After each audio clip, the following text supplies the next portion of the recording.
Baking season is upon us, and today I have a few holiday sweet roll ideas for you to try. And by the way, they're sourdough. You could make them with regular yeast bread though. You guys, I'm not kidding. These are good. You definitely want to put these on your to make list. Welcome back to my channel if you're returning, and if you're new here, welcome to Mountain Mama's Home. I'm Shayla. I'm an earthy mountain mama and a happy homemaker wife of 20 years. Thank you so much for clicking on this video. My channel is all things Christian homemaking. You can tune in on Mondays as I share faith-filled nuggets, wholesome scratch cooking, homemaking. I have actually been a frugal homemaker for over 30 years. If you need help organizing your family, home, and life, visit my shop to see how some of the products I've created can help you.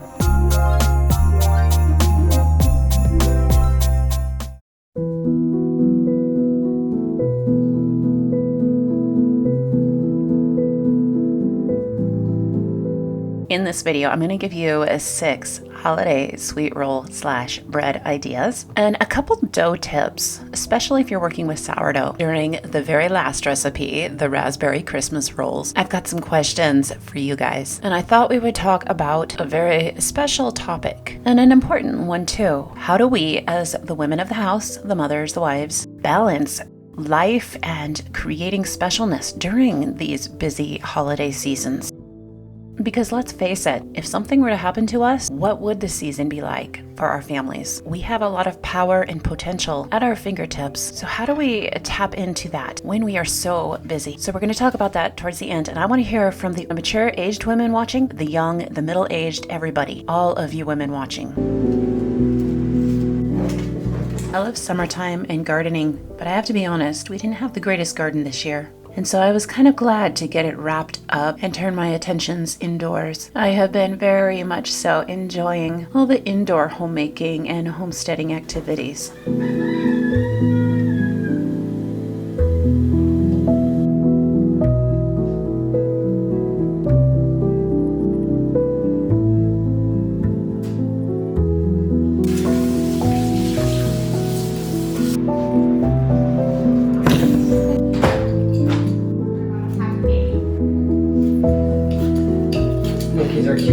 We love cinnamon rolls. Who doesn't, right? I was starting to feel like my regular cinnamon roll regime was getting a little bit boring though, so I decided, there's got to be some more fun ways to spruce these things up, especially for the holidays. I tried chocolate cinnamon rolls one time and it kind of went over like a Led Zeppelin. When I announced I was trying to come up with some new ideas involving fruits, my family was a little bit skeptical. Alas, just one bite is all it took to win them over. The first recipe I'm going to show you today was so much fun to make. I'm not gonna throw in measurements and equations here because you don't need them. On my website, I have a sourdough recipe for you. It's one of the most simple sourdough recipes you'll find. No weighing out grams and all of that stuff. We're busy here. I don't have time for that. My results have always been no fail though. I will link in the comments to my video as well as the blog post where you can find my recipes. What I have here is a double batch of sourdough, and the trick is to roll it as thin as possible. Here you can see I have got it rolled very thin and it's very large. So now we're going to take it another step and I'm going to continue stretching it. If you've built up the elastic in your sourdough, or the gluten rather, you should be able to do this. And that is if you've done enough stretch and folds. Doing stretch and folds during the rising process is what is going to make it so that the gluten is very elastic so that you can shake it like a sheet like this.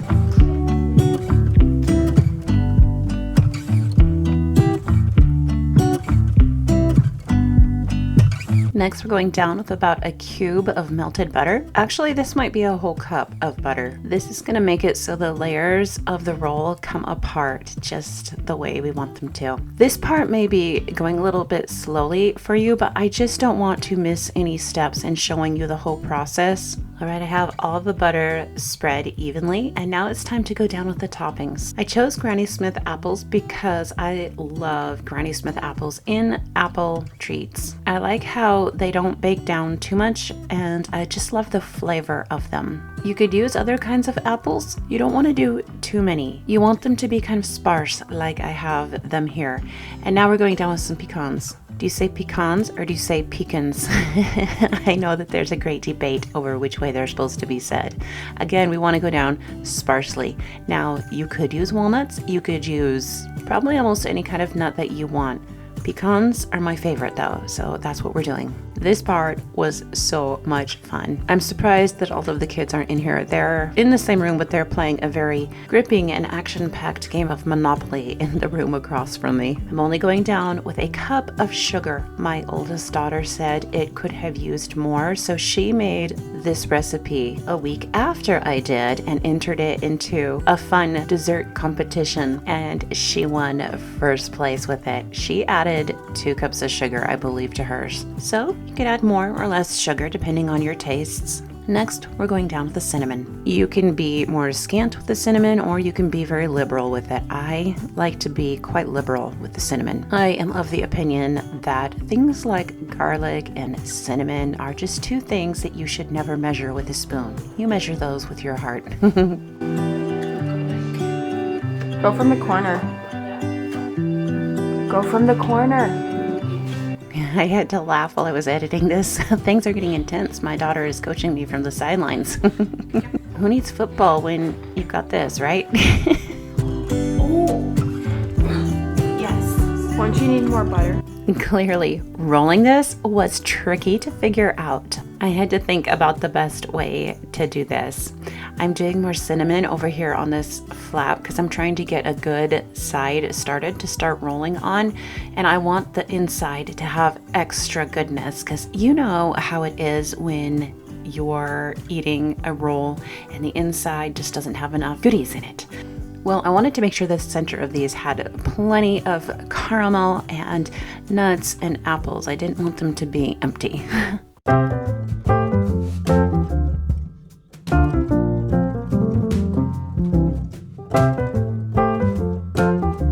Once I got these started, they were quite easy to roll. I had to be a little bit delicate with it, but once that first initial start was done, it was pretty simple to do from there. And here I am thinking about how I'm going to cut this. My daughter suggested to leave them as long logs. That's what we decided to do for these ones, but you know what? They would be good cut like cinnamon rolls, like individual 1 or 2 inch cinnamon rolls as well. I decided to go with the logs for presentation. If you do not use parchment paper, these will stick. You want parchment paper because when that sugar starts to roll out of these, it's going to caramelize, and when it dries, it's going to get really hard to clean. I did not film this process. I wish I had, but when these came out of the oven, I let them sit in the pan for about 20 minutes, and then with all of the sugar that had spilled out of the sides, it was in a beautiful caramelized pool all around it. So what I did is I drizzled it over the top, and I had to keep going back because it was too hot at first, and I had to wait till it got to be just the right temperature. In this scene, I don't remember if I am putting an egg wash or butter over these. It looks like butter. I think it was butter, but I can't remember, so you might try it both ways and see which way you like it better. An egg wash over the top would give it a harder crust with more shine. Now I'm just decorating the tops of these. Once again, these were so good. They are definitely going on our Christmas menu, and they will probably be a permanent fixture on our Christmas menu from here on out. I should have gotten some clips of these fresh out of the oven, but they disappeared very, very quickly. By the time I got my camera out, this is all that was left. Very briefly, I have 2 big announcements in this video. I've got one now and then one saved for later. I'm absolutely thrilled to announce I have another new planner in my shop. This one is geared towards homesteaders and people that have farm animals and gardens. As you can see on the month spreads, I have little monthly reminders of things you might want to consider preparing. I have over 63 pages for you to choose from. As you can see from some of the pages here, egg trackers, milk trackers. I have month spreads, there are week spreads, and so much more. I put a lot of time and thought into this planner. As a homesteader myself, I have very specific needs from a planner. I tried to cover all of the bases in this. The nice thing about this planner though is that you can always add pages to it that you've created based off your specific needs if there is anything that I happened to have missed. Again, over 63 pages to choose from though. My planner is an undated planner, so you can start using it any month of the year. This isn't your typical planner where you have to start it in January. The nice thing about an undated planner is that you can print only what you need. If there are going to be weeks that you aren't going to be using it, you don't need to print those pages, or you can just roll them over to the next month if you haven't used them. I do have 2 other undated planner options in my shop, a Homeschool Mama planner and my Ultimate Homemaker planner. These are all digital downloads and you can find them on my website.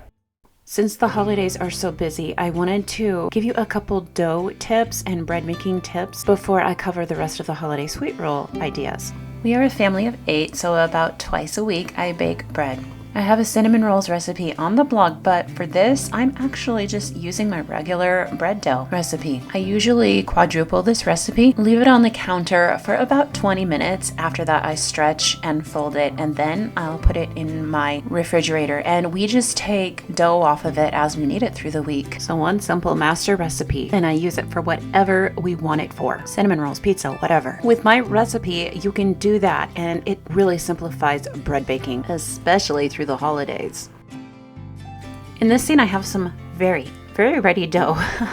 It's a little over risen actually. With sourdough though, you can get away with that to an extent. I am going to need to stretch this dough and fold it a couple times over because it's a little bit too loose and I need to work the gluten in it. This is going to be enough for a couple other types of rolls. I'm dividing it into 4 pieces, one for the maple bacon rolls. The others are going to be for the other rolls that I'm making. As you can see, this was super loose, so I need to really work the gluten in it and stretch and fold. And I'm going to let these rise a little bit longer. So these are going to sit for about 20 minutes to an hour after I'm done forming these individual dough balls that will be rolled out. So just to recap, I made the dough yesterday, did stretching and folding every 20 minutes for a couple hours, then put it in the refrigerator for 24 hours. Earlier on the morning that I'm making these, I pulled the dough out and let it sit out for, again, a bit too long, probably about 5 hours, at which point I'm ready to start working with the dough.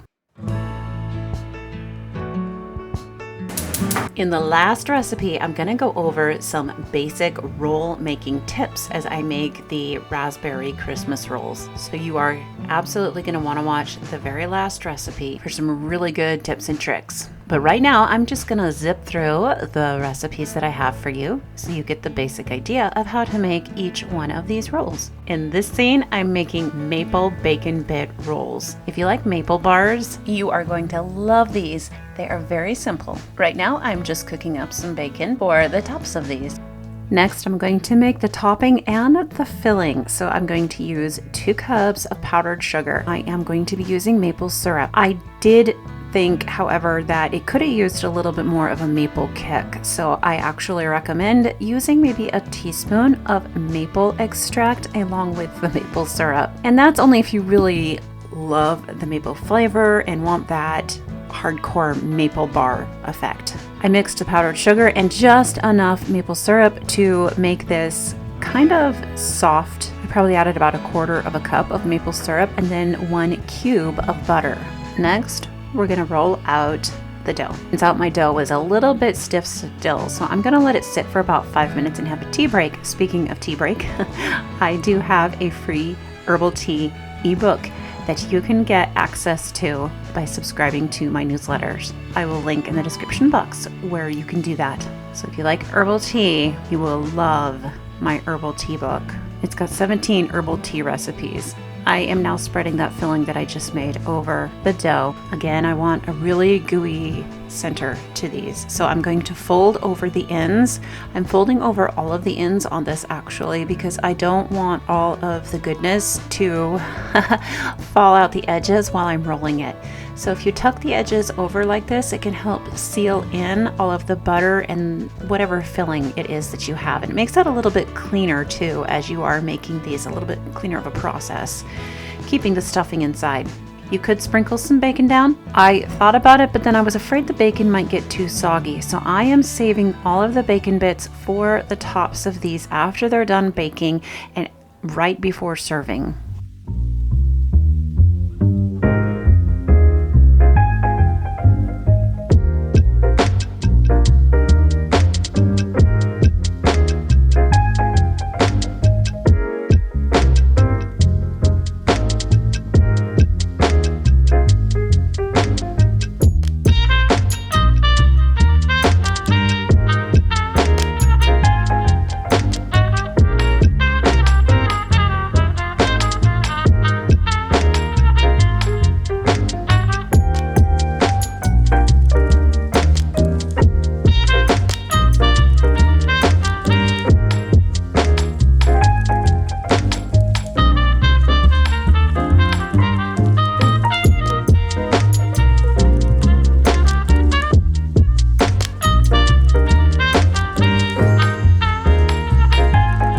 Perhaps the easiest rolls of all that I'm doing today are these pleasant pear butter rolls. Last year I made pear butter and I still have a few jars left. I decided to use it for filling in these rolls and it was a good choice. These were absolutely delectable. You simply roll out your dough, as I'm doing right here, and then smear over your pear butter over the top. Roll it up, make your cuts, bake it, and that's it. You can serve it with more pear butter, which is especially good if you warm up the pear butter first.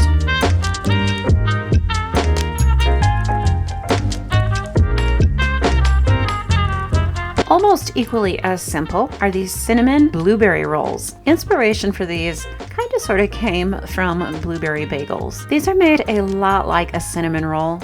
You just simply add blueberries to them. So I've got my dough here. I've got it rolled out, getting everything ready, the parchment paper for my cinnamon roll, sugar, filling. This is gonna sound crazy, but I like to use almost a half a cup of cinnamon. I know that sounds like a lot, and it is. You can definitely reduce the amount of cinnamon that you use. But cinnamon is naturally sweet, and I find that the more cinnamon I use, the less sugar I have to use. So I'm going down with a whole cube of butter here, but it's not very soft, so I need to soften it before I can smear it. And then I've got my half a cup of cinnamon and about a half a cup of sugar, sprinkling over the top, and then our blueberries. Next, we're ready to roll it. By the way, I bake all of these 20 minutes at about 400 degrees after a nice long rise time. So if you're using yeast bread, you would go with the typical rise time of around an hour, generally, depending on how hot or cool your home is.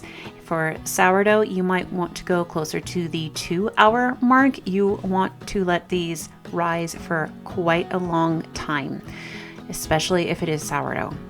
Do not put them in the oven prematurely because they will be more dense if you do. That way, you guys, there is a little trick that I love to do with these. I love to make these the day before, put them in the fridge, and then pull them out the day that I want to use them, a couple hours before it's time to bake them actually. Otherwise, if you were going to make these for like a breakfast or something, you would have to get up at such crazy hours of the morning. So I like to do everything for them. Don't bake them, put them in the fridge overnight, and then before baking, pull them out and let them sit on the counter until they have warmed up and risen to be about double the size. Then bake them. If you want a nice, relaxing, lazy Christmas morning or Thanksgiving, that's the way to do it. This next recipe, I am just gonna show you how to make. It's super simple. You can basically watch and get the concept. And while I'm making it, I want to say a special thank you. I have a little bit of an exciting announcement here. We just crossed over to 50K subscribers here. I can't thank you guys enough for being here and letting this channel occupy a place in your online space. A year and a half ago, I was ready to give up on this channel. I was at under 6K. I was at a place where I was looking at having to give up with this channel and instead turned my time and attention to getting a part-time job, as it was looking like this was not going to become one for me. I made a video saying that I was going to need to start posting less often, and that was that. I walked away. About 2 weeks later, one of my videos started skyrocketing in views. and it is where probably the majority of you found this channel. When I was working on the video, I knew it was going to be a good one, and I was just giving it my all because I just knew the message was very important and special and would help a lot of people if YouTube would just show it to them.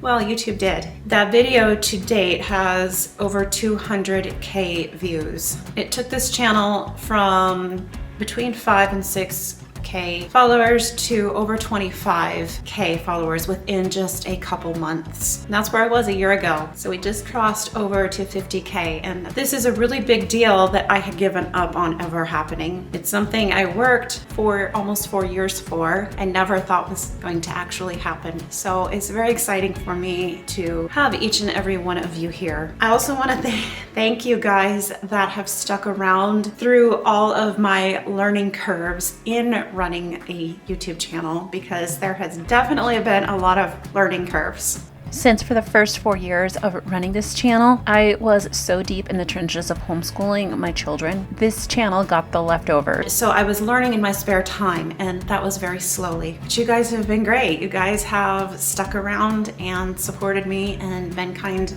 through all of it, and I just really appreciate that. So for those unaware, we changed the name of this channel from Mountain Homeschool Homestead Family to Mountain Mama's Home because it better reflects the work that I'm doing here. I'm currently in the process of working on all kinds of exciting new features and some products. I will be releasing them hopefully within the next couple months. For those that are members here, I am going to be phasing out of adding anything else to memberships because I am moving all of that. YouTube takes a really big cut of memberships. And for those that aren't aware that I am creating videos weekly, I have been able to regularly post videos every Monday for quite some time now, and I'm really happy about that. Sometimes there may come a week where I miss a post. Like recently, I thought I was gonna have to skip a week because one of my children was diagnosed with some food allergies, and so that has been kind of overwhelming. Thankfully, they're not life-threatening, but still, you know, we have to navigate and I have to learn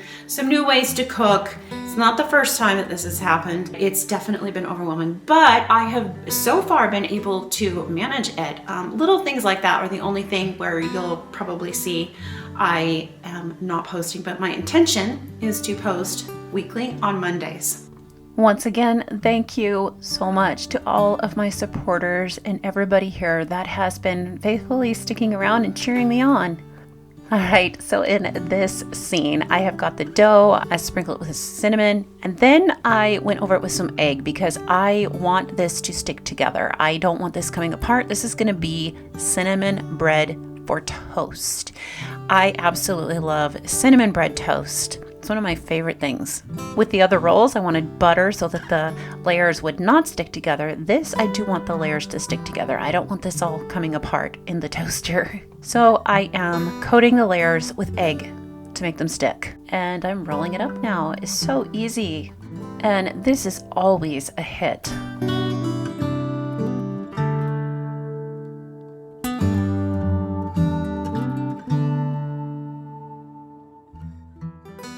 So in this scene, I'm getting ready to make some Christmas raspberry rolls, but I'm also making bread, all from the same big batch of dough. This has been rising in the refrigerator since yesterday. I pulled the dough out of the fridge about 5 to 6 hours ago, and it's been rising on the counter ever since, so it's nice and soft and pliable right now. I like to stretch it before I roll it, and this is to preserve some of the air bubbles. I've hand stretched it slightly, and now we're going to roll it. I hope this part isn't too boring. I'm trying to show the entire process though, because I know some people actually do struggle with this part. At first, I did. Of course, that was a very long time ago. It took me a long time to learn that if the dough keeps stretching back into its original position and will not roll, that it simply needs to rest a little bit longer. If the gluten becomes overworked, it will become very tight and it will continue to pull your dough back into the same position. So if you let it rest 10 to 20 minutes, it becomes rollable. I think that's a word, right? Rollable. I'm going to show this process one time, and then I'm going to zip through and show you the different toppings and fillings. If you have issues with sticking, One of these little bench scrapers is the perfect solution for that. As you can see, this keeps trying to go back into its original position, so we're going to do a little bit more stretching here. One of the mistakes people make when they're making any kind of a sweet roll is they don't roll the dough thin enough. You have to take into account that this is going to rise. So people often will roll it out to the thickness that they want it to be, not realizing it's going to double or triple. So you want to roll this extra thin. That's the trick for getting all of the nice layers. I've done a combination of rolling and stretching the dough into an almost perfect rectangle. I am so glad I got one of these before I brought them to Apollo, because if I had waited, I wouldn't have gotten one. They disappeared that fast. These were so good and they smelled so good. I literally just took warmed up raspberry jelly and I warmed it so it would be spreadable. This sweet roll I rolled very thin, and it's about 2 foot by maybe a little over or 1 foot. And I have 2 cups of raspberry jelly.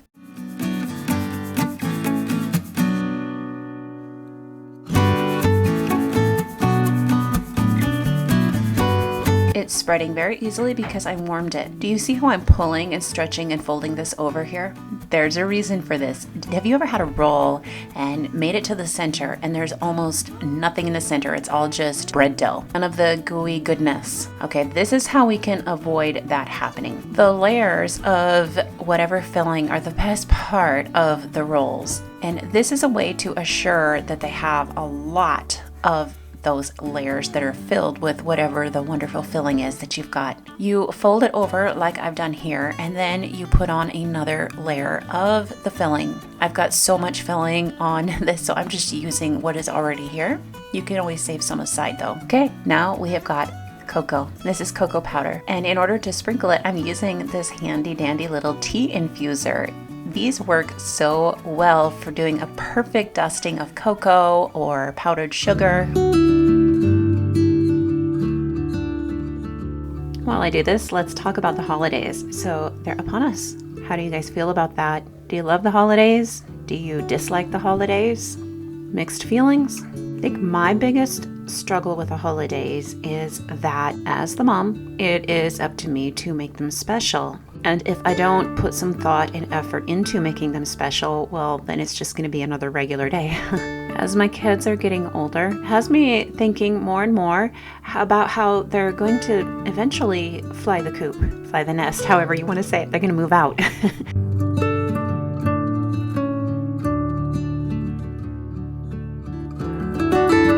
I'm wondering if I make holidays special while they're still here at home and make them feel special. If it's going to make them want to come home for the holidays more after they move out. What is your experience if you have experience in this area? If you're maybe an adult, do you like to go home because your parents' holidays are just unbeatable? Or if you have children that have grown up and moved out, do they come home for the holidays because you made them special?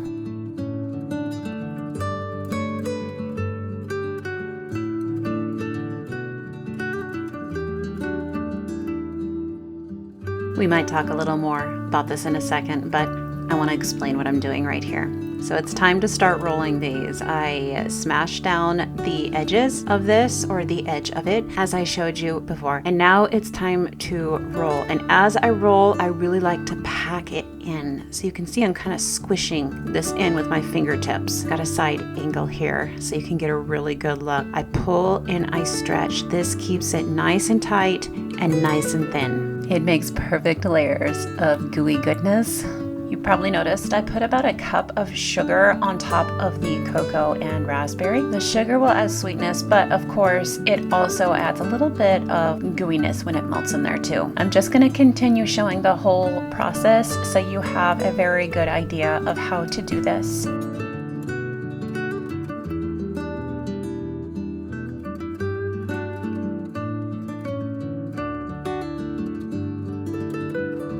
Right here is where I realized there was another step that I normally like to take that I completely forgot to do and forgot to show you.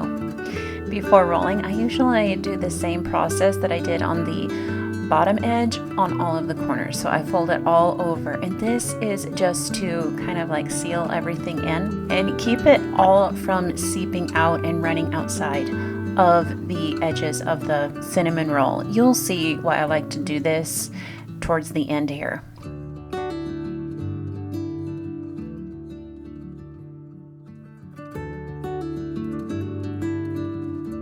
Back to what we were talking about, making the holidays special for the kids. I would love to hear some of your family's favorite things to do to make memories. One of our family's favorite things is music.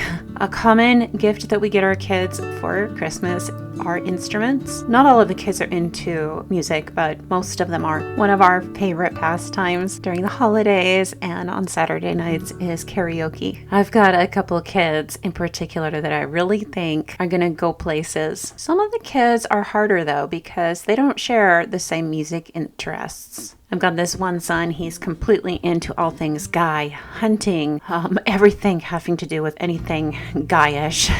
One thing that I do like to do with him though, because he seems to like it, is get him into the kitchen with me. He seems to enjoy it. He always has been my foodie. So that's something I like to do to create some connections with him. He loves really fine, fancy foods. He also loves all the sparkly lights of the holidays. But I would love to hear from all of you guys. What are things that you do to create connections with your children, especially if you have a larger family, particularly during the holidays when there's just so much extra to do, it seems like.